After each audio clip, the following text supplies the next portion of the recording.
It's Gorman in the morning with Fletcher and Ryder. Now, 92 KQRS. Gorman in the morning. Minnesota's 92 KQRS. Good Thursday morning, December the 18th, exactly 1 week before the big day. Along for the ride today, it's just a two-man crew. As we roll along, let's talk about today's show quickly. Well, first of all, let's talk about next summer's show at the Lakefront Music Festival. We just heard Billy Idol. My man will be one of the headliners they just announced. You've got Billy Idol on Friday, July 10th. Keith Urban, Saturday, July 11th. I mean, they really bring out the big ones for that Lakefront Music Festival. Yeah, he's an Australian fella, if memory serves. So that's Lakefront. That's July. Right now, Fletcher on the injured reserve again. Oh, boy. Me and Ryder in for the duration. Two other notes about today's show that I think are very exciting. One, Jade is going to join us for Rank You Very Much in the 7 o'clock hour. She is prepared. We're going to be, oh, really? I'm Yes. excited to hear that. We're going to be ranking our top 3 top Christmas songs. Oh, boy. I'm very happy with my list. Okay. I'm just going to say it right now. And I'm sure Jade is over-prepared, if I know Jade at all. Also, in the 8 o'clock hour, Sam Ekstrom, our Vikings Insider. It's never too early to get your questions in for Sam on the Luther Westside Volkswagen Talk and Text line, 651-989-ROCK, as we approach what could be 3 in a row for the Vikings on Sunday as they play the moribund New York Giants. But right now, I'm feeling Minnesota, so please, Ryder, throw some headlines my way. Oh, it's a germ-filled world out there. A charter school in Woodbury shifted to e-learning due to a flu outbreak on Tuesday, impacting nearly a quarter of students, and health officials report more than double the number of hospitalizations for the flu over this time last year. Plus increases in outpatient visits and school outbreaks. Expect another bump after the holiday season, so mid-January. I am plotting my sick days now. So, wait, Fletcher's been hanging out at a school in Woodbury, apparently? Is that what's going on? Dude can't catch a break. Weird. President Trump defended his economic record and hoped to reassure Americans worried about inflation and rising living costs during a primetime address last night. He also announced a warrior dividend of $1,776 for U.S. service members that should arrive before the Christmas season. In some music news, Perry Farrell issued a formal apology for punching Dave Navarro on stage during a Jane's Addiction show in Boston last year that abruptly ended the band's 2024 tour. The band says they have resolved their differences but will remain broken up. Perry issued a statement, followed a few minutes later by an actual Jane's Addiction statement, which is to say the other 3 guys. Just if you're fascinated or curious about what the words lawyer speak are, go look at those 2 posts on Instagram. We would like to clarify the events surrounding the cancellation of the tour. But here's the one that cracked me up from the other 3 band members. After that show, without notice to Perry, we unilaterally determined it would be best to not continue the tour and made inaccurate statements about Perry's mental health, which we regret. Okay. No one in a band ever says unilaterally. And no one in a band ever made an inaccurate statement about someone else's mental health. Everyone's nuts. It's a clown car like all proper bands. Absolutely. And it's the Wisconsin version of sangria, or at least I think it is. Red wine and vanilla ice cream. Here is one TikTok mom giving it a try in her review. I got my Cabernet Sauvignon here, and I had some vanilla ice cream in my freezer, so we're doing this. Oh, God. This looks gross. Mm-hmm. Okay, let's see. All right, Cabernet. We got my vanilla ice cream. It's gross. It's absolutely disgusting. Would not recommend. Would not recommend. Okay, I'm not a wine drinker. This is not going to be good? I don't imagine. Well, if wine drinkers are all about wine, and like if you're going to have anything, you cleanse your palate with a rosemary olive oil cracker or something. You know, it's like very shishi. There's a certain cheese that matches well with this wine. Taste the walnut explodes from the Cabernet. You know, ice cream and wine, yeah, that's a weird one. I mean, I can imagine having some ice cream after a meal wherein I've been drinking wine. Together, yeah, I don't see it working. I could see going with like a nice Chardonnay and some butter pecan ice cream. Now that I could see working. I'm just winging it here. Get on TikTok. You'll make $1 million. I tell you what, just to name drop a food combination that I've still never gotten over, and I was reeling. I've never met Marilyn Manson, but I did see him at a restaurant once, and he had a glass of red wine, a Diet Coke, and sushi, and was going. He would go piece of sushi, sip a Diet Coke, sip a wine, piece of sushi, and I just watched that going, oh, that's why he looks like that.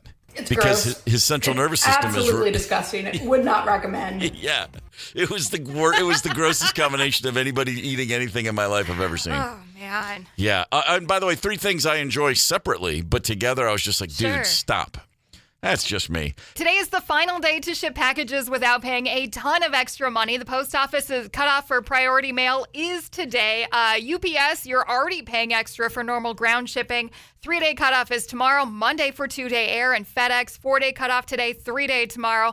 I'm standing in the post office line this afternoon. Really? Yeah, Steve's pumping his fist. Well, you just gave me the out. Sorry I didn't get that present to you, but the rates went up, and I didn't know I had to get that stuff done so early. I'm always looking for a reason not to send presents. Early, it's a week out. Yeah. Yeah, what do you call early?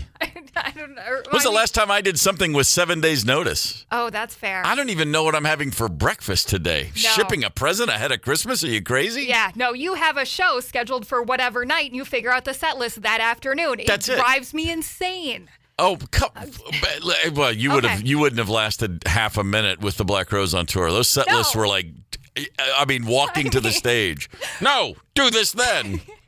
Forget the fact that I don't know how to play an instrument. No, I would not have thrived in that environment. No.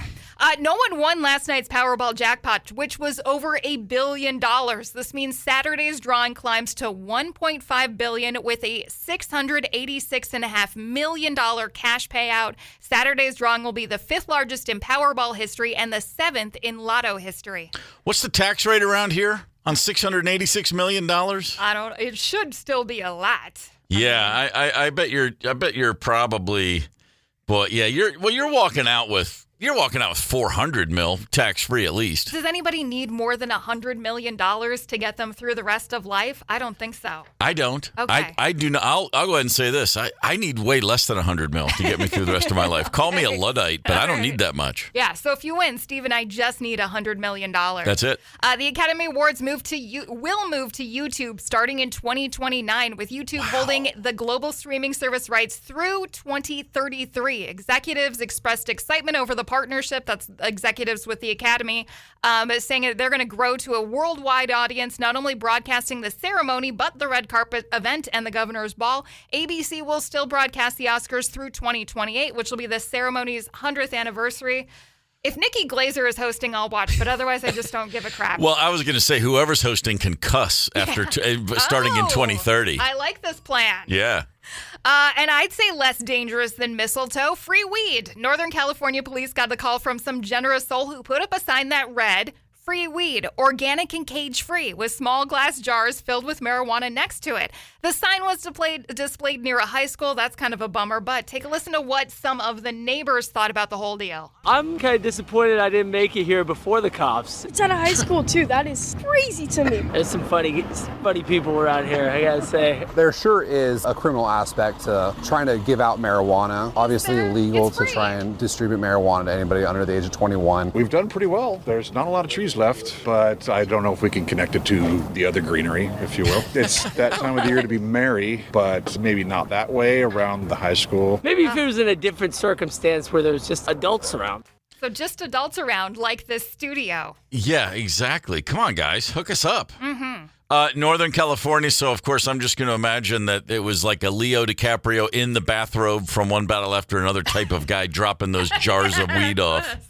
The dude. That's exactly what it is. Yeah, the modern dude. It never even occurred to me until right now.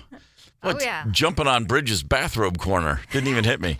Hey, the Timberwolves last night gave one away to the Memphis Grizzlies, of all people, a 116-110 loss. Anthony Edwards still out. He's got a little bit of a foot injury. Wolves fell behind in the third, and Memphis is hardly a top-shelf team right now. This is a game we still should have won, even without Ant. 17 turnovers was for the Wolves. You're not going to win a lot of games that way. An Australian named Jock Landale hit the dagger three-pointer with a minute on the clock. What a name, Jock Landale. That's old school, man. Yeah. That's like a kid from the 50s. I didn't know they grew NBA players in Australia. Oh, there's been a few, and they're Okay. big. They're big. But just Jock Landale. I mean, it's like having a kid named Dutch in the modern, or Butch. That's fair. That's a throwback. No, he's big. He's got great footwork. Jock. Call him Jock Landale. He's a toughie.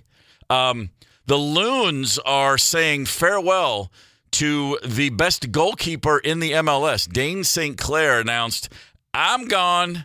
That's a real drag after the season they had. This guy is the MLS goalkeeper of the year. He's a free agent, and while the Loons have been trying to re-sign him, apparently he's going to go down to Miami and play with Lionel Messi because he can. Oh, hard to say no to that. It's pretty hard to say no to that. Great player. Said thanks for everything, basically. Good to see you, Twin Cities, but when Messi calls, you get on the next plane. The Vikings, as I mentioned, we will discuss with Sam Ekstrom in the 8 o'clock hour. Get your questions in on the Luther Westside Volkswagen Talk and Text line, 651-989-ROCK. And you can do that whether you are in or not in Lauderdale. We're fine. Whatever. Okay, good deal. Yeah, you don't have to be in Lauderdale, is my point. Yeah, you're always telling me that some place is a stone's throw away from here. Yeah. Lauderdale actually is a stone's throw away from here. So good morning, people. Gorman in the morning. Coming right back. 92 KQRS. Streaming from 92KQRS.com. Gorman in the morning is back. 92 KQRS. It is December 18th, which means it's been 28 years to the day somehow since the world lost Chris Farley. He was No only way. 33 years old. 1997. Oh, my gosh. The ranks on the not surprising but still staggeringly shocking Sure, news you ever sure. heard. Word was getting around that he was a complete mess. He had legendarily went back to host SNL after he had kind of been fired from the show, and he was a mess throughout the show. He just couldn't stay straight. And the word was out that he was kind of troubled and spiraling, but still, I remember hearing it. It just broke my heart because there's nobody really of that generation, to me, that was more instantly just no matter what he did, it was funny. Yeah. I would look at Chris Farley sitting on the couch in the background of a skit doing nothing and laugh. Mm-hmm. He just had that energy. Yeah. I don't know if it's his most famous moment on SNL, but certainly the one that was the most true to form. This was Chris Farley really acting exactly how he was in real life when he sat down for the skit called The Chris Farley Show with Paul McCartney. You remember when you were with the Beatles and you were supposed to be dead and you'd play some song backwards and it'd say like Paul is dead and everyone thought that you were dead or something? Yep. That was a hoax, right? Yeah, I wasn't really dead.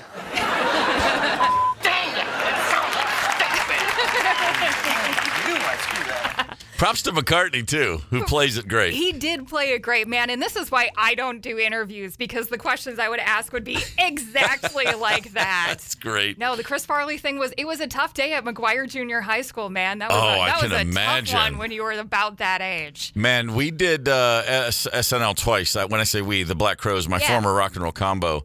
The second time he was around, and he had already been sort of, he was on restrictions for, he was just, drinking and drugging and stuff, and he was already on a short leash. And at some point, we lit up a joint in our dressing room, which in 1992 was pretty scandalous still. And I mean, that door opened and he was standing there and he's like, "Hey guys, sorry, I can't have any. I can't have any, but I just want to smell some." And he was just like it was like Chris Farley as a Chris Farley character. Yeah. And he was really, really sweet. But we honestly were discussing like, oh, that poor guy. Like he was just tortured and just the sweetest guy in the world. And man, he left behind so many just great. His entrance on Letterman, the famous running from the back of the theater and. Oh, man, I loved Chris Farley. He was absolutely spectacular.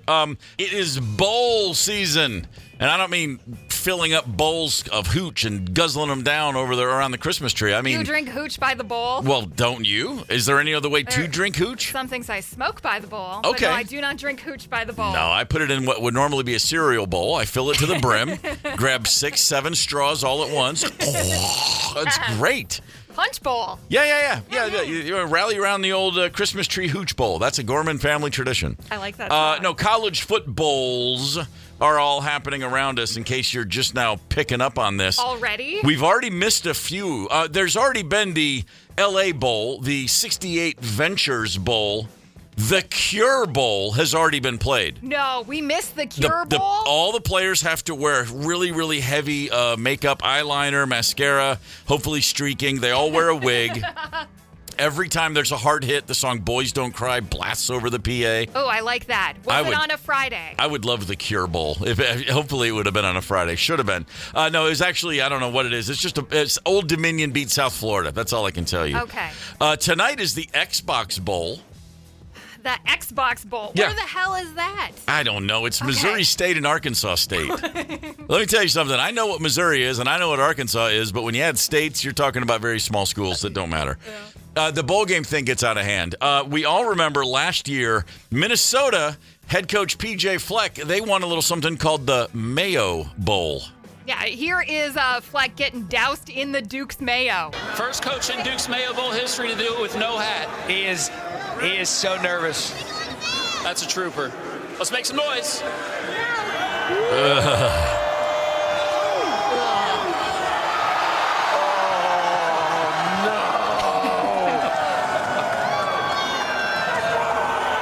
Credit to PJ Fleck, he spread the love around. As soon as he was did. all drenched in mayo, he hugged Goldie the Gopher. Yeah. He hugged the announcer. And just a reminder, it was Flava Flav hiding in that Duke's Mayo mascot. That's right. Yes. Holy smokes. So you would think that Flava Flav has summited. He's peaked. He's at the apex of College Bowl Game Association. But no.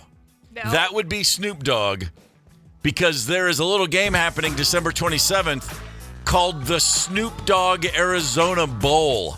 The man has a bowl game named in his honor. An honest-to-God Snoop Dogg Arizona Bowl. It's Miami of Ohio, of Ben Roethlisberger's alma mater. Oh, okay. Big Ben, not Gentle Ben, Big Ben, versus Fresno State. That's a real thing. I tell you what. Fresno State Bulldogs. I imagine the that. Dog Bowl? It was the first time you ever heard Gin and Juice. Did anyone think this guy's going to have a bowl game named after him one day? Not a chance. Carry the Olympic torch? Nothing. Not to mention the whole besties with Martha Stewart thing he's got going. Yeah, so weird. Pretty incredible. So there's still a few to go. Some good ones. The Gasparilla Bowl is coming up soon. Explain the Gasparilla Bowl. Well, Gaspar is like a pirate. It's down in Tampa. Okay. He's an old pirate. The Gasparilla Bowl. The Myrtle Beach Bowl, which, I've been to Myrtle Beach. It's go-kart tracks and water slides and putt-putt golf. I don't know what you're doing. I mean, I think what it is they just play like powder puff football in the parking lot and just have a putt-putt tournament. I mean, that's what I do in Myrtle Beach. The Pop-Tarts Bowl, Georgia Tech BYU. I love the Pop-Tarts Bowl because they eat the mascot when it's done. It's pretty great. But, the problem with this year's Duke's Mayo Bowl, and the problem with it every year is how does Duke University not get themselves into that bowl game? Oh, yeah. I mean, they are playing a bowl game. Duke, the Blue Devils of Duke, Duke Blue Devils, not Blue Demon. I hate them so much.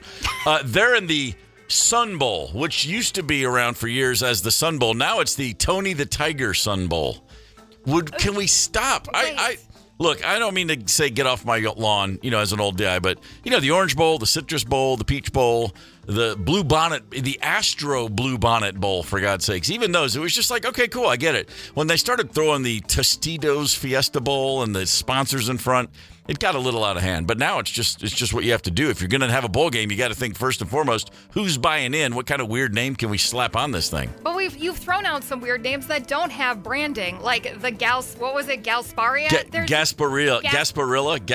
I don't know how you say his name. Yeah. It's a pirate vibe. I like the pirate vibe, but there's no brand on that.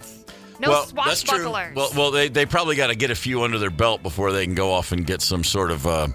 I don't know. I mean, get some sort of pirate radio to buy in. Oh, hell yeah. Yeah, us? Maybe us? We could do it. I'd love to head down to wherever I'm assuming someplace in Florida. So the state of Minnesota, as far as I can tell, doesn't have a bowl game. Nobody wants to come hang out here at the end of December, beginning of January. Come on. Everybody does. We need a bowl game in the state of Minnesota. What do you think? Okay, if there was a Minnesota bowl game, either branding or just lifestyle, what would we call that bad boy? What's the name? What should be our college football bowl game in the state of Minnesota? Let us know your thoughts. Luther Westside Volkswagen Talking text line is 651-989-ROCK. What sort of a bowl game should Minnesota have if we had our own? Not a Minnesota one, but is there a Grohl Bowl? Because I feel that's like a missed opportunity for the Foo Fighters. Not that they need the attention, but man.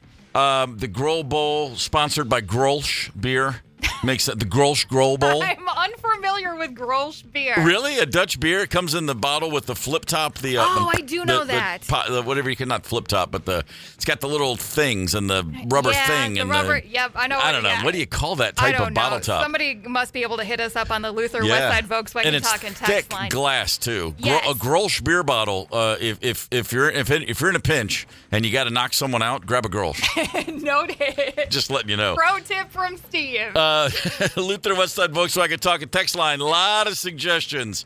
Our buddy Tubby came in with the old, I like it, the Minnesota Nice Bowl. The Minnesota Nice Bowl. See, that makes perfect sense. What sponsor do we throw on that, Tubby? Let's see, the Minnesota Nice Bowl. You know what? Sponsored by the good people of Minnesota.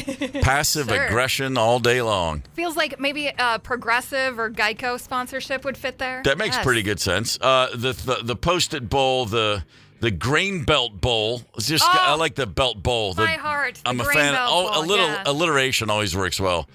The Grain Belt Bowl, Belt Bowl, Belt Bowl, the Fish Bowl, the Ice Bowl. Well, of course. I mean, there is a legendary game, of course, in the NFL known as the Ice Bowl. But just go ahead and just cornering that market makes perfect sense. Joe in Minneapolis jumped on the Facebook page with the Blizzard Bowl, which of course would be sponsored by Dairy Queen. Of course, there you go. Yes. That makes sense. Okay, our buddy Wally to the rescue. The Grolsch has a flip-top stopper. Oh, yes. Those always, I'm like, that must be expensive. I better go buy some PBR. I've got a new old-school swing band. We're called the Flip-Top Stoppers. The Flip-Top Stoppers. Yes. Kind of like the Squirrel Nut Zippers, but with a more upbeat and sassy vibe. The Flip-Top Stoppers. We're going to play First Avenue next year. Great.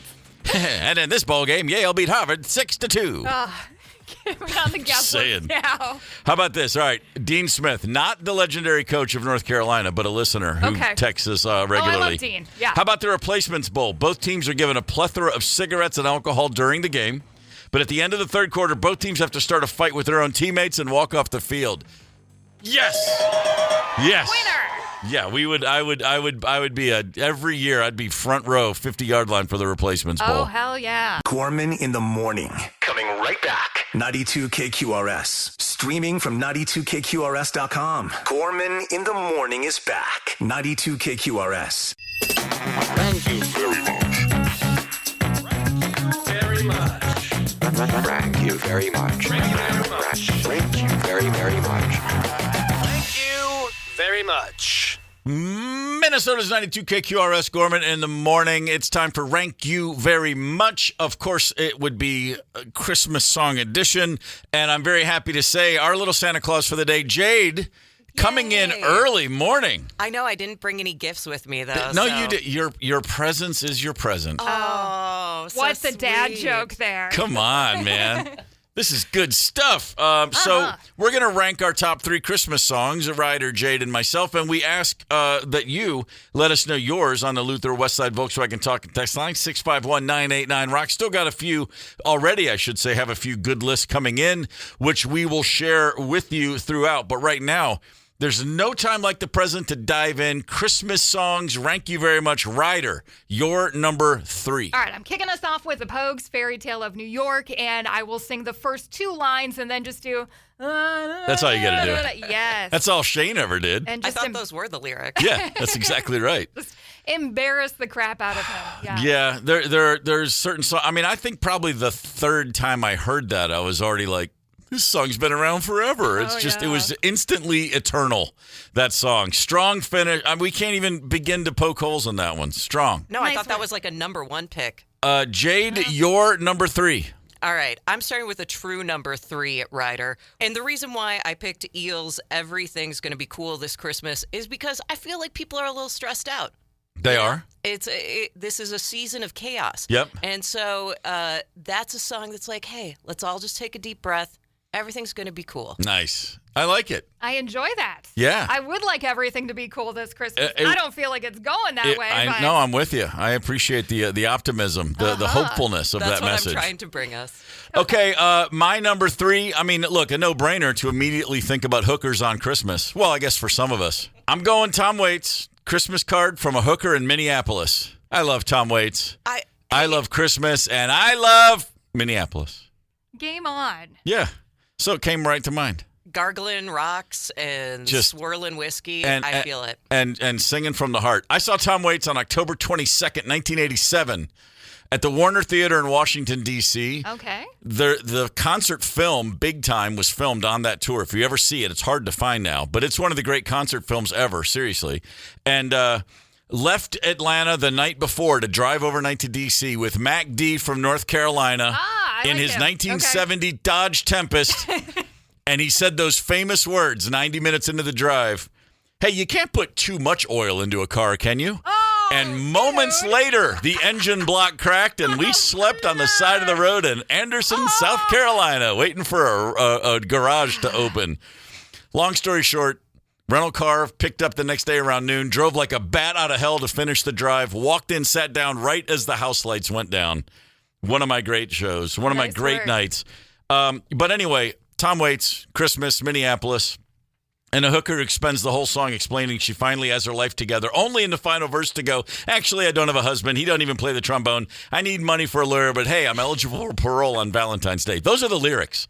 It's great stuff. All right, Merry Christmas to all the hookers of Minneapolis. Yes, I felt like that was my line. I missed it. Okay. All right, here we go. Number 2? Number 2. Number 2. This is a song about a year's worth of misconnections that finally turns out right. So it's like the exact opposite of Christmas card from a hooker in Minneapolis. Okay. And Be the Waitresses, Christmas Wrapping. Wow. Yeah. Haven't heard this in a while. When I look at Ryder, I do not think of the Waitresses. Nor do I. And Christmas Wrapping. So what a left turn. There we go. That's what I like to do is bring the left turn on Thursday. There's a full palette over there on that. I can't remember the last time I heard that song, but it probably wasn't that long after it was released. Seriously, it's been forever. No. And probably last Christmas. Yeah, no, that's true. I think they put it in a Target commercial at some point. Okay. And maybe overdid it a little bit, but Possibly. I still dig it. Fair enough. All right, Jade, number 2. Okay, sometimes I just like to cry at Christmas, and so this is the opposite of my number 3. It's my number 2 here. Okay. Sufjan Stevens and a song called Sister Winter, Okay. which is actually written about Sofia Coppola because he had a big crush on her at Christmas time. All right. Okay. Yeah. And he used to put together for all of his friends just a new compilation of Christmas music every single year. Wow. And started publishing them, but there'd be like stickers and things in it, so I always picked them up because I thought it was like, a nice little bonus. But yeah, the weirdest, if you want to find the weirdest, like ugliest Christmas songs, Sufjan Stevens has them. But he also has these like beautiful, sad, I'm alone at Christmas and I want to cry songs. Got it. He's the dude who tried to do an album about every state, right? And I think he got to Illinois and Michigan. Did he get beyond that? No, he stopped. He was like, well, that's it. All right. He's the modern I'll be home for Christmas, if only in my dreams guy. The sad Christmas tune, crooner, is who he is. All right, my number 2, for anyone who's unaware, Big Star, the band from Memphis. Come on. The band in the 1970s. They're the all-time heavyweight champions of the world for, wait, this band was not huge? Yeah. Come on. Listen to not grumpy Alex Chilton going on about Christmas Day. What a voice. It's the voice of an angel, and also I appreciate the fact that their record was called Number One Record. Yeah, of course. That's the sort of energy I want to come into the new year Incredible. This is from Big Star's 3rd album, oddly enough called Big Star's 3rd, later released as Sisters Lovers. The band was kind of falling apart, still one of the most brilliant records ever made. The last line of the song, at the end, he goes, we're going to get born. And then years later, Jet, Australian Wonder Kid band in 2002, they put out that album called Get Born, which is like a hat tip to all the cool kids. Yeah, we love our unsung Memphis bands, too. So anyway, Big Star, a band with, and again, a bit of a Minneapolis connection, as Paul Westerberg has a passing familiarity with their catalog, Sure. if you will. Never Wrote a song traveled about the far man. without a Little Big Star. That's exactly it, baby. So there's my number 2. All right, Ryder, we've got a handful of top 3 lists coming in. Yeah, we're going to give props to Todd right now, though, on the Luther Westside Volkswagen Talk and Text line. His number 3, Bing Crosby, White Christmas. Okay. Hard to go wrong there, especially when we've had a brown Christmas for a couple of years. Band-Aids, Do They Know It's Christmas? And his number 1, and man, I think he stole this one from me, Bob and Doug McKenzie's 12 Days of Christmas. Mm-hmm. Who doesn't want a beer in a tree? See? Man, it's as a total SCTV jerk, which means I was the kid in the small town going, you think Saturday Night's funny, but SCTV's funnier. Oh, when that turned into like a kind of a regional, like a moderate hit, all of a sudden people that I didn't like were like, this show's funny now. And I was like, oh, the curse of the crossover. I was there first, man. I'm so glad I outgrew caring who heard a record first. Remember when you were a kid? You'd be like, oh, I love this band. And somebody would go, I played that for you. I'm like, well, okay. Sorry. Did you write the song? Because otherwise, someone played it for you, too. Yeah. Anyway, I digress. Let's get to our number 1s. Okay. Ryder, number 1 Christmas song. Lay it on us. This is one of the greatest, and I discovered it way too late. Getting back into my comfort zone with the Kinks. There you go. Pretty strong. Yes. Really Father strong. Christmas beating up Santa Claus and See? asking for cash. Hell yeah. And sounding so aggressive. I like it when you sound angry. Sure. Yeah, yeah. Ray was chippy. You know what I mean? He's kind of crispy around the edges, even on a good day. Jade, it is time for your number 1. All right. Again, this is kind of all of a sudden I'm realizing that I'm a little depressed in the holiday season because this one is also not an upbeat sort of Christmas song. Now, this would be a local band, a band I love, Low, and a song Just Like Christmas. Yeah. So it's not technically a Christmas song, but there's the jingle bells. They say the word Christmas. Sure. But yeah, it's about traveling somewhere outside of your comfort zone, seeing the snow, and trying to feel some connection to back home. So, it hits me in the heart. I have nothing cynical to say about it. I absolutely adore it. Dude, yeah, Low, when it's like snowing and freaking dark out, Low is very much a winter band. You can tell that they originated around here. Okay. Strong. All right. Well, I'm ending on a big up because nothing makes me happier than the big O. I got to go. Otis Redding. Come on. I mean, the Stax House Band, the sleigh bells jingle jangling throughout the whole thing, and Otis Redding just belting it out. Merry Christmas, baby. Sure do treat me nice. Yes. Come on. I'm already shimmying. I know. You can't not shimmy to that. Of all the guys that I would listen to if they sang the phone book, Otis is always on top of the list. Come on, man. You bought me a diamond for Christmas, baby. Man, come on.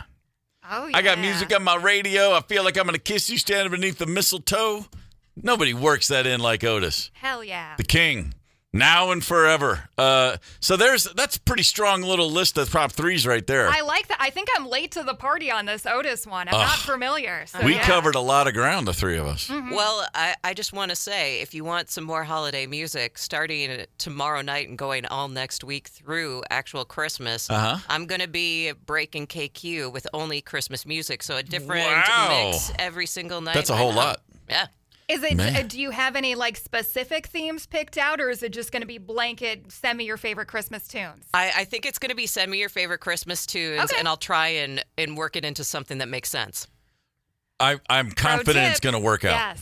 Yes. You're going to Tetris those bad boys right in there together. It's going to be a Jenga tower of Christmas love. I can't say it better myself. In fact, I'll use that phrase. For you, it's yours. It's yours for the taking, kid. Merry Christmas. There's Jenga my gift. Tower of Christmas love. Yeah, man. That was it? Come on. Nice. Let's do it. Jade's sitting in the studio, hanging out. I know. It's a little different than Fletcher. Sorry, I'll try and lower my voice a little bit so I can give you some more of that. No, we're good. He's not we're that good. Low, yeah. You know what? No, keep the high voice, but talk about hockey. That's the way. It's the state of hockey. You grew up. You played hockey your whole life. You were all state in high school. You played for the Gophers. I mean, I love that you try to downplay the significance of your hockey career. The most I know about hockey, I learned from heated rivalry. So I feel like I am. Oh my God. That's all I got. That's acceptable. That is acceptable. We'll take it. Wow, that's our first heated rivalry reference on Gorman in the Morning. I'm shocked, you guys. You talk about hockey quite frequently. Huh. I didn't know hockey was quite so hot. Hottie, I call it now. But that's neither here nor there. Hey, later this hour, we're going to be talking with Sam Ekstrom, our Vikings Insider. If you have questions for Sam about this week's game or anything to do with the Vikings, please hit us up on the Luther Westside Volkswagen Talk and text line 651-989-ROCK, and we will ask Sam your questions. This is going to be the last time we'll have a chance to chat with Sam before the season is up. So anything that you want to ask him, Vikings related or not, bring it on. Yeah, that sounds like a plan. Right now, we got to get to some headlines, Ryder. What have you got for us? Charter school in Woodbury shifted to e-learning due to a flu outbreak impacting nearly a quarter of students, and health officials report more than double the number of hospitalizations for the flu over this time last year, plus increases in outpatient visits and school outbreaks. Expect another bump after the holidays in mid-January. So, have you ever had the flu? I mean, not diagnosed, but I just assume. No, then you haven't. Okay. When you have the flu, you know you have the flu. You have to go to the hospital. The worst cold you ever had, the worst sick you ever were, and then you actually get the flu and go, no, I've not had this before. It'll knock your ass down, man. I've had the flu twice, and both times it's awful. All right. Had it once, and both the kids, me and both kids, they were 8 and 6. So it's 2008.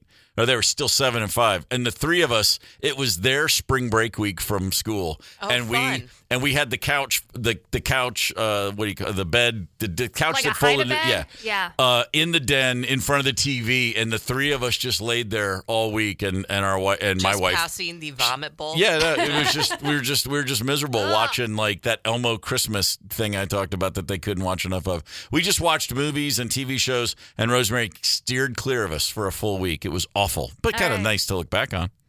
Yeah. Anyway, all that to say, close the school if the flu breaks out, because it's rough. Leave your tiny little germ bags at home and don't touch me. Good point. Danzig's fridge was left on the curb and may still be up for grabs. I'm totally all about this. One music critic noticed the listing on Craigslist, which read, "On the curb in front of Glenn Danzig's abandoned house is the fridge that was inside. It is covered with heavy metal and punk stickers." Yes, it is. It's disgusting inside. I opened it. Some collector would love this. It's me. I'm some collector. You're some collector. I just really want a basement fridge real bad, and Mr. Ryder keeps saying, no, we don't need one. Yes, we do. And you definitely need Danzig's former basement fridge. Yeah. 2 quick Danzig notes. We were label mates. Oh, yeah? On Rick Rubin's Deaf American recordings back in the day. Okay. Yep. So I met him on a few occasions, but one time sitting at a restaurant, he ordered iced tea, and the waitress brought it, and he took one sip and he put it down. And the guy we were with goes, "Is everything okay?" And he just looked at his glass of tea and went, "Dishwater." I've never bring dishwater. That's what he said. I thought that was the funniest thing ever. And then my other Danzig note, and I love this so much. There's a guy named Larry Palm who is a guitar tech who's worked for a billion bands. He was worked with the Black Crowes, worked for Weezer, and Weezer actually made a T-shirt of his face because he was so beloved by their fans. Okay. Larry Palm lived down the street, was living near Danzig, and would see him. Danzig would be in the front yard lifting weights a lot, and Larry Palm, every time he drove by, he'd say, "I love you, Rollins," just to piss. Which, if you know, you know. It was good stuff. Sorry, I digress. No, that was a great digression. It's the Wisconsin version of sangria, wine and vanilla ice cream. Here is one wine fanatic talking about giving. That's so Wisconsin. Here we go. I got my Cabernet Sauvignon here, and I had some vanilla ice cream in my freezer, so we're doing this. This looks gross. Ugh. Okay, let's see. Cabernet, we got my vanilla ice cream. Okay. It's gross. It's absolutely disgusting. Would not recommend. Who would think that and be like, I bet that's tasty. Of course it's going to be disgusting. Of course it is. Man, I don't know. I was thinking, I've had a Guinness float, which is Guinness and ice cream, and it was okay. Are we not getting... That's different. That's different. Guinness is already creamy. Yes. That lives in the same world. I don't want to put acidic wine on top of. It's not like actual berries. No, it's not. No, it's definitely one of those on their own, fine. Keep them away from each other. All right. Yeah. We'll not be trying over break then, I guess. In the world of sport, the Minnesota Timberwolves lost a game last night they had no business losing. The Memphis Grizzlies walked away with a 6-point victory. Australian Jock Landale with the three-pointer to separate the two teams with a minute to go. Jock Landale. I mean, why don't we still call guys Jock around here? The Australians still get it right. I guarantee you they still have guys named Butch. They still have guys named Dutch. Yeah. They still have guys named, Lighthouse Larry, yeah. Great names like that. I'm real confident in our ability to spell Butch and Dutch. Jacques, not so much. No, it's just Jock, as in strap. Jock. Just J-O-C-K? J-O-C-K. They knew what he was going to be when he grew up. That's exactly right. He's got razor-sharp teeth. He's got a bad attitude like a dingo. I'm going to name him Jock. All right, then. Bad attitude. The Loons are saying goodbye to goalkeeper Dane St. Clair. Your MLS goalie of the year is moving on to sunnier pastures. Apparently, he got a call from a guy named Messi in Miami, and St. Clair said, yeah, I think I'll go play with him. Yeah. Who turns that down? That's a big loss. Nobody turns that one down. So I mentioned this earlier. I'm just going to say it again. On this day in 1983, Wayne Gretzky, a hockey player of note, known as the Great One, scored his 100th point of the season. In 1983, on December 18th, he got his 100th point. The current NHL point leader is sitting at 58. Yeah. Are we even at the halfway mark of the season, technically? Mm-mm. No, it's completely absurd. Pretty good ball player there, Wayne. Puck player, I guess I should say. Want to give a quick little shout out to, how do we say this? Orno. That's exactly right. I know. Why did you flub like you didn't know? I just think oh no, oh gosh, oh gee, oh no, oh gosh. Oh no. Here it is. Oh geez. Orno, glad to have you with us.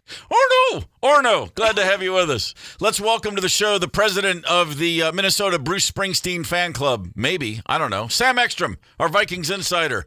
Host and executive producer, Locked On Sports Minnesota Podcast Network. Sam, good morning, sir.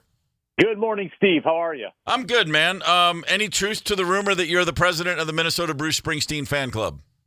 Ooh, that might be a different Sam Ekstrom. I feel criminally underqualified to be the leader of that group. All right, fair enough. I appreciate that self-awareness, man. That explains why you've done so well in life. Let's talk about the Minnesota. Speaking of doing well in life, look at J.J. McCarthy with another win. Before we look forward, we have to look back. J.J. goes into Dallas. The Vikings get a road win against a team that was still in the mix before kickoff.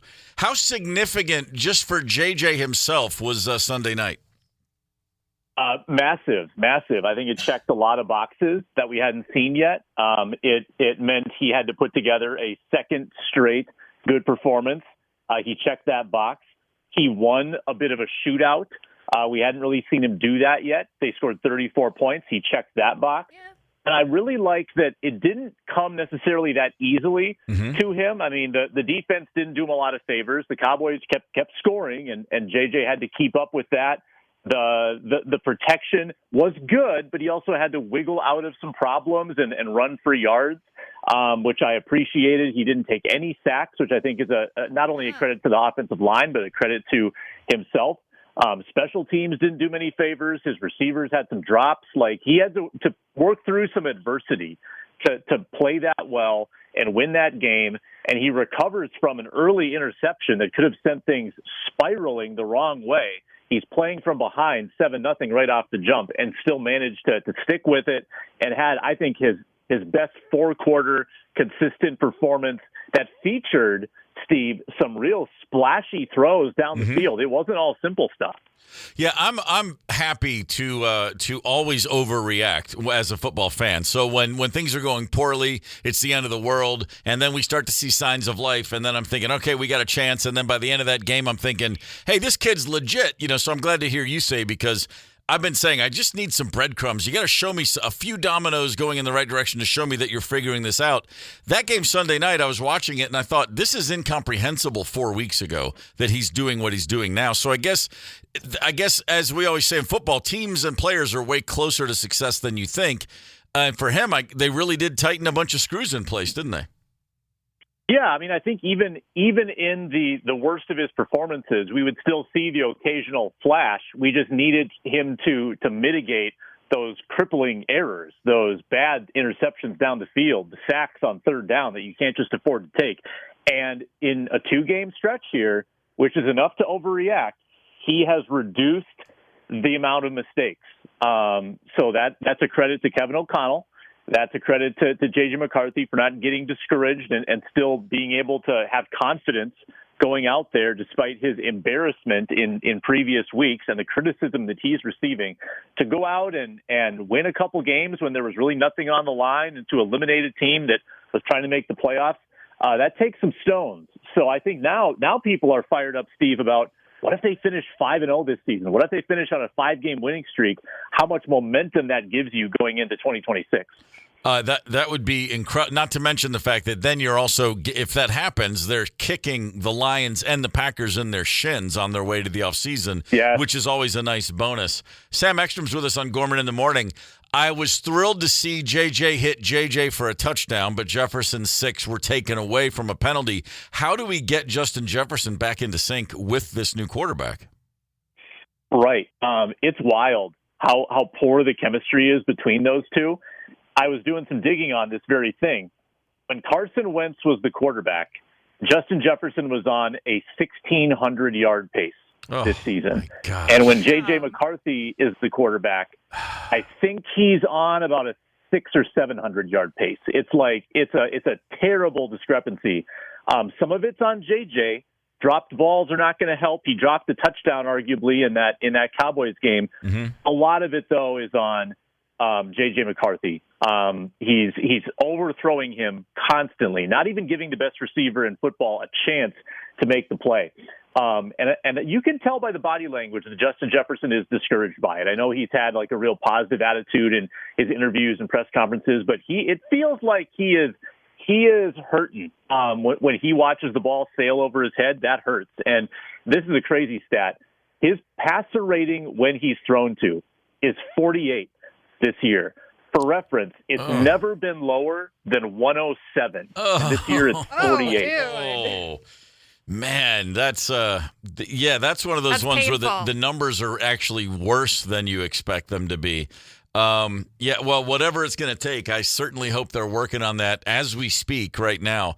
Let's look ahead. We're going into New York. The Giants are on the opposite of a heater. I think they're 2-12 right now. The one good thing the Giants have is confidence in their young quarterback, Jackson Dart. Among other things, a great rushing quarterback. A lot of yards, explosive yards, but he is really reckless. He spent as much time in that blue tent as anybody. Do you think against this Vikings D that we will see Jackson Dart finally realize, I got to try to win with my arm and not keep trying to do it with his legs?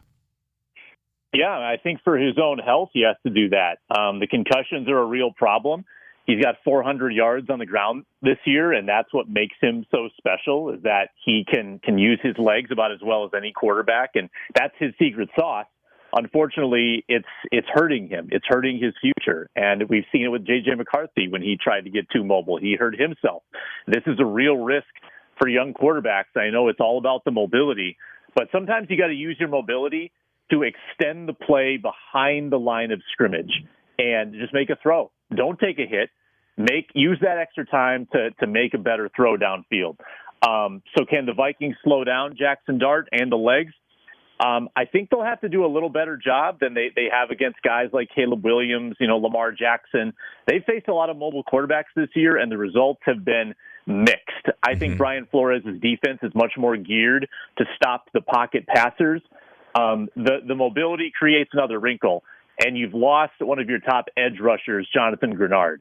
It's really going to be about the coverage. If he's extending plays, is your coverage going to hold up in the secondary? You've also lost another key player in Josh Metellus for the year. So the Vikings are a little undermanned on defense. But again, this is the Giants we're talking about. They are not that explosive. The receiving core is not that special. I think that they should still be favored to win the game. Last I checked, I think they are a 3-point favorite on the road, which says Vegas thinks far less of the Giants than they think highly of the Vikings, but I will certainly take it. You just mentioned Brian Flores in that D. I'm watching this team, and I'm like, okay, Sam is showing it. He's going to get it a whole off season again. Next season we'll have this momentum. But what about Brian Flores? You think he's still around next season? Because there's always the head coaching carousel, and this is a guy with head coaching experience who's done a great job here for 3 years with the D. Yeah, it's going to be another off-season talking point. For sure in the month of February when most of the coaches get hired, I tend to think that he will be back again. And here's why. He is still embroiled in this lawsuit with the NFL. And there have been some court rulings that have allowed for this to be taken to a jury. And I think that it's going to mean, discovery and public testimony. And it could get ugly. Like there could be things people say about Flores. There could be things that Flores says about other people that make them mad. Like there's still this whole legal element to Brian Flores being in the NFL while he's got a lawsuit with the NFL. And I think that's going to prevent him from getting a real significant look. I know he interviewed, I think, one time last year. I mean, most coaches after the year they had last year would have gotten interviewed by 6 teams, and he got interviewed by 1. I just don't think there's a big market for him because of the legal ramifications.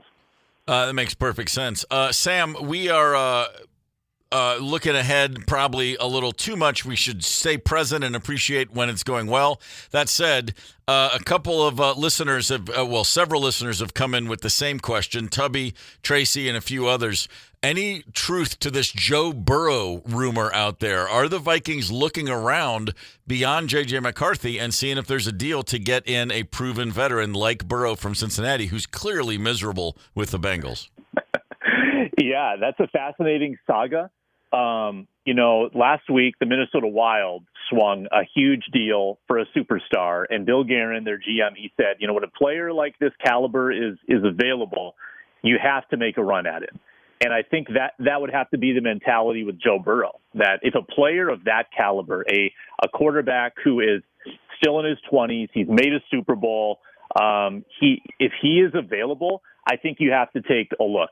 Now, obviously, the price would be significant, numerous first-round picks, and the dollar amount would be significant. You would have to find a way to squeeze $50 million on your salary cap for the next 4 years. That's very prohibitive. The Vikings don't really have that money next year. I'm sure they could find a way to create it for a player like Joe Burrow, but you have to really ask yourself, all right, we've got Jefferson, we've got Darisaw, we've got Burrow, like Hawkinson's a big money player. Like, does this make sense? Are we going to be like the Bengals, who have their defense collapse because we can't pay anybody? We're paying too much on the offensive side of the ball. That is all part of the equation, but it's too juicy to ignore. You have to look into it and see if it's reasonable to team up Joe Burrow with his favorite target in college, Justin Jefferson. Oh boy! I mean, yeah, it's certainly tempting and exhilarating to consider. But yeah, like you're saying, I mean, recent history shows you get a good quarterback on that rookie deal, you can make a lot of other really great decisions to beef up that roster. We'll see soon enough. Sam, before we get your pick, we were talking earlier in the show about favorite Christmas songs, any genre, any age. If I say what's your tune, Christmas song, maybe even the first one that comes to mind, what do you got? About 15 years ago, John C. Reilly and Will Ferrell did a parody of the old Bing Crosby, David Bowie special. Yep. I think it was Little Drummer Boy and Peace on Earth mashup, and Will Ferrell and John C. Reilly did a shot-for-shot recreation of that music video. It is unbelievably funny, and also it's unbelievably good. They actually sing well in the song, and that's the first thing that comes to mind for me when I think of Christmas music, because it's such a hilarious bit.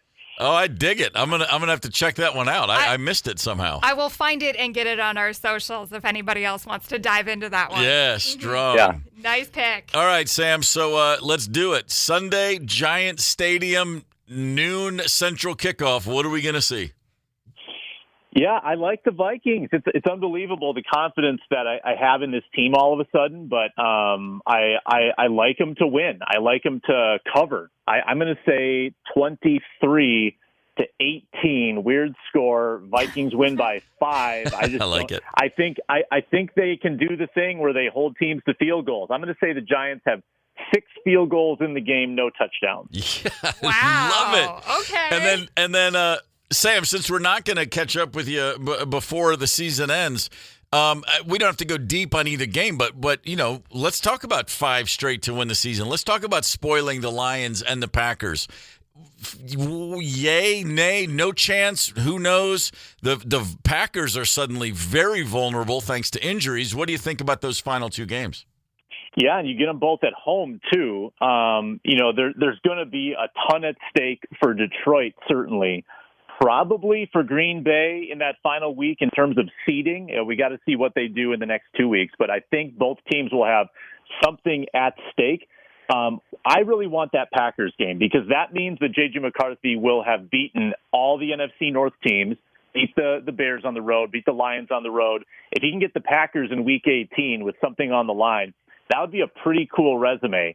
I think I still really respect Detroit. I know I'm kissing up to Ryder here, but I still really think that Detroit is the cream of the crop in this division, and for whatever reason, they just haven't been able to get results. But if they make the playoffs, I would still be scared of them making a run. I think that's a really good opponent with a great offense. Sam, it's always a pleasure, brother. We appreciate it. Loved having you all season. Yeah. I want to send our best holiday wishes to you and yours, brother. Happy holidays to you as well. I love my Thursday mornings with you. Right on. Thanks so much, Sam. We are going to want to do a postseason recap, so don't abandon us, Sam. In studio for that one, I promise. Oh, absolutely. Yes. Starting and finishing strong. I love it. Thanks, brother. See you. Thanks. Man, the idea of them really rattling off 5 to end the season, that would just be what a storyline. But I'm with Sam. The Lions, I'm still bullish on Detroit in the postseason if they get there. My butthole just clenched. That's when the knee biting really gets to be important. You know what I mean? I mean, and Detroit loves being an underdog. They love being counted out. It changes the way that team plays. In a war of attrition, when it's who is still able to play this game, that's when they rise up, man. So I'm still feeling okay about your Lions right there. Gorman in the morning. Coming right back. 92 KQRS. Streaming from 92KQRS.com. Gorman in the morning is back. 92 KQRS. Gorman in the morning. Minnesota's 92 KQRS. Thursdays are a day for ranking. Rank you very much. Today it's Christmas songs. Our top 3. Yeah, what else could it be? Nothing. No. Nothing. We would either have this or dead air. So if you want to share yours with us on the Luther Westside Volkswagen Talk and Text line 651-989-ROCK, feel free. We'll dive right in. Christmas songs. I tend to shoot from the hip with these. The first things, I don't overrule myself. I try not to overthink. And so there's where my answers usually come from. Ryder, are you more of a blink, don't think, or do you think? I generally leave these rank you very much things until like the very last minute, like within the most recent 24 hours. But I actually thought of mine like a couple weeks ago. Oh, so really? I'm okay. way ahead of the game on this one. I do want to mention for anybody who might be in a Wham! Last Christmas Survivor pool, we are not going to be playing that song. So you are safe to listen if you are still in that game with your group chat or whoever. This is the first I've ever heard of this game. So it's something, I love it. Wham! Last Christmas, something you would hear at a lot of when you're shopping at the mall, or if you're listening to one of those stations that plays nonstop Christmas music. And then if you're the last person in your friend group to hear it, I think you win the game. It's great. I don't know if you get something or not, but if you can make it all the way from probably Black Friday to Christmas Eve, that is its own reward. Yes, that it is. I like it. All right, let's We going with number 3? Let's go. Here we go. That would be the Pogues, Fairy Tale of New York. I have not had a Guinness today, but I feel like I have. Yes. All I got to hear is the opening line of that song, and I'm like, oh, it's rich and creamy. Yes. Oh, yeah, it is. That's not a sipping beer. That's a gulping beer, damn it. Uh-huh. Yeah, that and a little whiskey right there. That'll do ya. Yeah, that always works. Yeah, I'll be hanging out at the Eagles Club, putting that one on the jukebox at some point over holiday break. I have sat in an Irish pub in New York City watching the snow fall hard when someone put that song in the jukebox and just thought, I'm living in a movie scene right here. Pretty fantastic. Man. My number 3 combines a whole lot of my favorite things. Tom Waits, Minneapolis, and hookers, and Christmas. That's right. The song Christmas Card from a Hooker in Minneapolis. Come on. Charlie, I'm pregnant. Man. I mean, what a great, everything about Tom Waits just works for me. Sure. But he just, there's a lot of Minneapolis in his lyrics. There's the song Ninth and Hennepin. There's a lot. Hey, Charlie, I'm pregnant, living on 9th Street, right above a dirty bookstore off Euclid Avenue. I stopped taking dope and quit drinking whiskey, and my old man plays the trombone and works out at the track. That's the first verse. Yeah, and I know exactly where that is. I am ready to go, Tom. Hell yeah. Yeah, it's just a whole lot of my favorite. Like I said, Tom Waits, Minneapolis, Christmas, it all works for me. Boom, boom, boom. I'll leave the hookers for the rest of you. Thanks. Let's get to our number 2s. All right, I'm going to perk it up a little bit. That would be the Waitresses Christmas wrapping. Yeah, man. A woman makes a connection with a dude, misses him all year until Christmas Eve. They end up at the grocery store together. Chef's kiss right there. Go figure. Yeah. The Waitresses, I had to look it up because I didn't know. From Akron, Ohio. Dude, I think that might be their solo hit. Was they cashed in on the Christmas thing? Maybe got a big fat check from Target for putting it in a commercial and called it a day. You got the Waitresses, you got Devo, and you got LeBron James. That's Akron. Not bad. As far as I can tell. All right, my number 2, if you're from Minneapolis and you're a Replacements fan, you know all about a guy named Alex Chilton. Paul Westerberg loved him, wrote a song about him. Alex Chilton has written many a great song, and he wrote this one about the birth of the Savior. The Big Star, that's a band from Memphis in the 70s. Big Star's Christmas number, which is titled Jesus Christ. Just a gorgeous little, right away, I'm in every time. I can remember hearing this song for the very first time. I discovered Big Star, and like most people, I then suddenly had to listen to every possible Big Star song ever. And in the middle of a rabbit hole like none other in the mid-'80s, this started. I was like, listen, oh my God. What a great tune. How is this not played in malls all over the world during the shopping season? And the answer is because nobody cares about Big Star. Okay, fair enough. Glad we could work that out. Oh, man. Good pick, though. Yeah, it's a great tune right there. We're rocking a game of Rank You Very Much right now, talking about our top 3 Christmas songs. No shortage of contributions to the text line. Yeah. The Luther Westside Volkswagen talking text line. Some choice picks right here. I really like this Ramones one. Merry Christmas, I Don't Want to Fight Tonight. Very much reminds me of Motley Crue's Girl, Don't Go Away, Mad Girl, Just Go Away. Girl, Just Go Away. Exactly. We also heard, this is a staple. You need some Christmas ideas. Pretty great. Doug and Bob McKenzie's 12 Days of Christmas. Pretty great. Right there for you. Oh, and another one that was kind of a close call on mine. Christmas All Over Again from Tom Petty. Oh, yeah. Mm-hmm. Sure. He doesn't really tell you if he likes Christmas or not. He just says, hey, it's here. Yeah, it's like, it is sort of like the... Captain Obvious. Yeah, it's like the days of our lives, like sands through the hourglass. So are the Christmas days of our life. And on the Luther Westside Volkswagen Talking Text line 651-989-ROCK, did get somebody texting in, Steve, why didn't the Black Crowes ever record a Christmas song? Is that true? You guys didn't do that at all? When you have a band of 6 Grinches, it's just tough to get it. No, you know what? We actually did. Oh, okay. There is a song, a Clarence Carter song called Backdoor Santa. Ooh, a song okay. Clarence Carter recorded in the late 60s, and in 2005, we were in Los Angeles on tour. The band had reunited after the first official hiatus, which was a breakup that we didn't know what else to call it, so it's a hiatus, and we got back together. We were in L.A., and George Drakoulias, the guy who signed the band originally, produced our first 2 albums. Mm-hmm. We went into the studio with him just on a day off in L.A., and just knock this song out. And it was one of those, like, let's just go do this with George. And I'm not sure if there was a plan for what we would do with it. It ended up, I think, on a movie soundtrack somewhere. It was out there some. But I think we just wanted to work with George again on something. And, it was a jaunty little tune. And I always forget it exists until someone reminds me. There's two songs I always forget about. We also did a cover of the Beatles' Lucy in the Sky with Diamonds, which is on the I Am Sam soundtrack. Okay, yeah. And people will say, like, oh, man, I love that Lucy in the Sky with Diamonds. And I'm always like, what are you talking? Oh, yeah, we did that one too.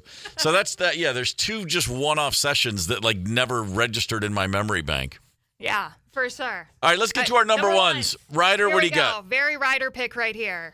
Give me some money. Father Christmas. Yes, Man. I think I was texting with somebody who picks up garbage one time. They were talking about getting tips at Christmas. I'm like, what do you really want? And he just said, cash is king. That's it. That's true of every human being you know. Man, Ray's just letting Santa have an earful right there, too. Yeah. Hey, you jerk. Just give me some cash. Man. You think he asked for a machine gun at one point? Take it for a little you. Dark.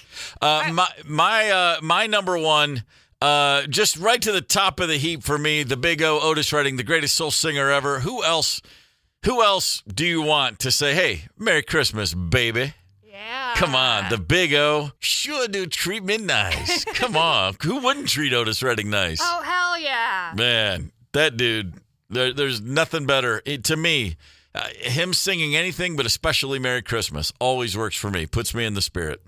Top shelf pick. Yeah, that's it. So there's our top threes. You can still load up the talk and text line with yours. Very happy. Now I'm in a mood. Now I'm feeling it. Oh, that's what we want. Yeah. There's your Christmas spirit. There's my Christmas spirit. Thank you, Otis.